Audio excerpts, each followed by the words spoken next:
Was a major escalation in this war. So the Israelis have bombed the Iranian oil fields.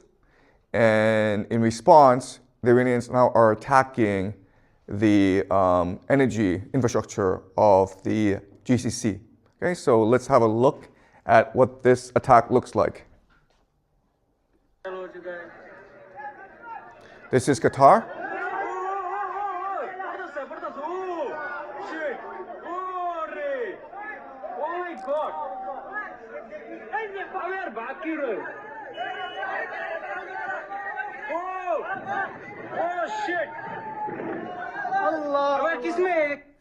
Okay, so Qatar provides 20% of the world's LNG, and this is a major escalation.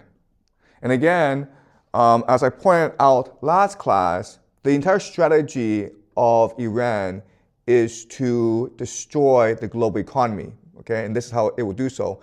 It also attacked Tel Aviv in response for the assassination of their de facto leader, Ali Larijani, okay? So this is what the attack looks like.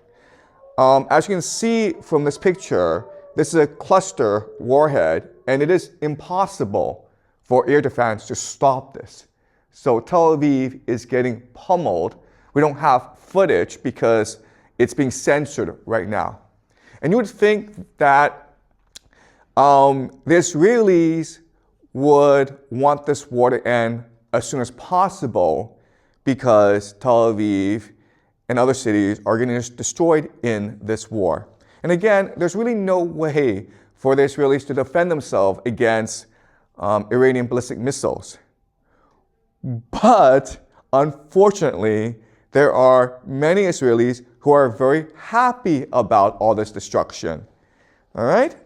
And so this is one of the more influential rabbis in Jerusalem.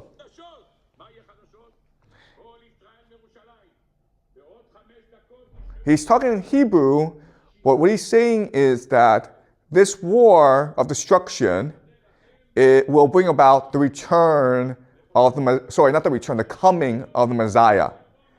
And it will happen on Thursday, which is today. Okay? So they are not at all saddened by what is happening.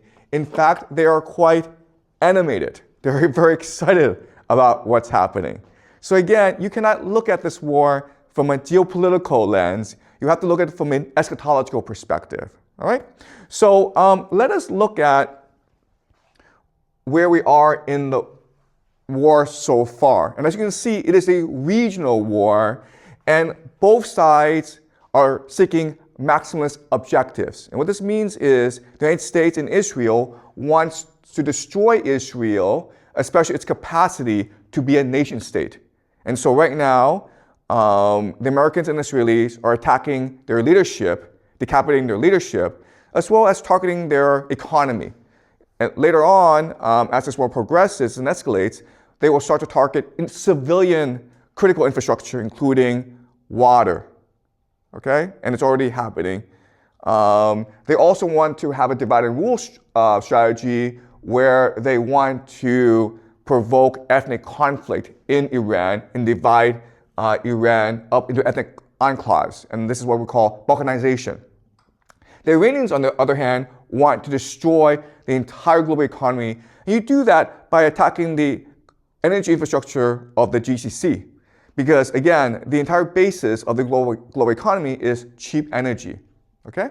So as this war progresses, you will notice certain things. Right? So eventually, the Americans will have no choice but to launch a ground invasion. And one possible attack vector is here, which is Karg Island. This is where Iran stores about 9% of its oil for export. And so the idea is that if you take Karg Island, you will destroy the Iranian economy and thus its capacity to sustain this war. The problem with Karg Island is that it's easy to take, but it's hard to defend because of the coastline, right? In which case, you have to also take the coastline. but then you deal with the Zagros Mountains, and so you have to expand outwards. Okay, so this is what we call mission creep, where you cannot justify the war. So what you do is you put in some soldiers, and then the mission creep becomes just justification for the war. Okay, so that's one thing to spot as you read the news. Karg Island will be a flashpoint. Another flashpoint will be Saudi Arabia, because right now the Iranians are attacking Saudi Arabia. Now, what Saudi Arabia can do is declare war on Iran. And this is important because Saudi Arabia has a mutual defense pact with Pakistan, so that if any are attacked, the other is obligated to come to each other's defense. Okay? This is important because, as you can see, Pakistan opens up the Eastern Front. Okay? So it's possible the Americans can attack from the east. The other thing that's important is that Pakistan has nuclear weapons. And it is possible nuclear weapons are used. I strongly believe tactical nuclear weapons will not be used, okay? But once Pakistan is in the war, nuclear warheads are now at play, okay? Another thing to watch is how this war expands elsewhere, okay? Because when the time is appropriate, what will happen is that the Iranians will activate their proxies, the Houthis, and they will close off another critical choke point. Okay, so now what's going to happen is that there'll be two critical maritime choke points that are closed off, thus isolating the GCC and thus cutting off the world's access to cheap energy. And when they do that, we can expect global retaliation and other forces will have to come in to secure cheap energy. Okay, it is possible the South Koreans, the Japanese are forced into this war because they are so dependent on GCC energy. All right? All right. So these are things that we will look for in the next few weeks. Something else that is creating attention online is people are speculating that Benjamin Netanyahu is dead. And the reason why is that he's not been seen in a public setting for many days. There have been cabinet meetings, and Netanyahu usually chairs them, and he's not there, okay? The other thing is that there are fake AI videos of him giving speeches, and it's pretty blatant these are fake. So people are speculating that he is dead, and they're trying to cover it up. This is a picture of him visiting a cafe in Jerusalem to prove he's not dead. The problem is that this cafe is in a mountain, and it will take him about like 50 minutes to drive there. So why does he go there? Why doesn't he just have a cabinet meeting or get on the phone with Donald Trump to prove he's still alive? All right? So, but I personally don't believe he is dead. He could be hiding somewhere, or he could be injured. What we do know is that the Iranians are killing a lot of senior Israeli officials, including the head of Mossad, the spy agency. And Netanyahu's residence was also targeted in Tel Aviv. So that's a really interesting question. How are the Iranians able to target so many of the top leadership of the Israelis, okay?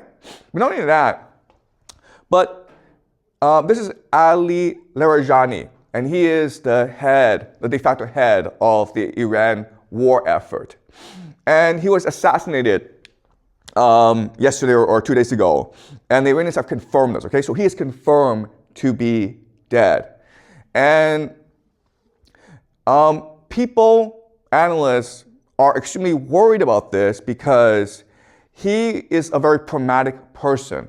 And so you can negotiate with him, right? So once this war reaches a certain point where both sides are exhausted, then it is possible to approach him and say, you know what, let's just negotiate a ceasefire. And he'd be willing to because he's very experienced. He's also very influential, so he's able to bring together the different factions of the Iranian government and negotiate a ceasefire. With him dead, it is now almost impossible to foresee a ceasefire. Okay? So let's discuss why you really don't want to do this sort of stuff. You don't really want to kill other nations' leaders, okay? And so let's just use an analogy. Let's imagine in the streets, there are two gangs at war with each other, okay? Gang A and Gang B. Okay, Gang A, Gang B. And if you look at gangs, they are structured as hierarchies, okay? But there's a lot of autonomy among the different sections, okay? And what holds the gangs together, of course, is the leader. So when these two gangs go to war, what they try to avoid is killing each other's leader. Why? Because a war is often used to achieve certain political objectives, right? And so the point isn't to kill everyone. The point is to negotiate a treaty that is most beneficial to you. And you do that by negotiating with each other's leaders, okay? Because they have the authority to implement the treaty. That's the first reason. The second reason is if you kill the leader, then more people, there'll be a competition to replace the leader, right?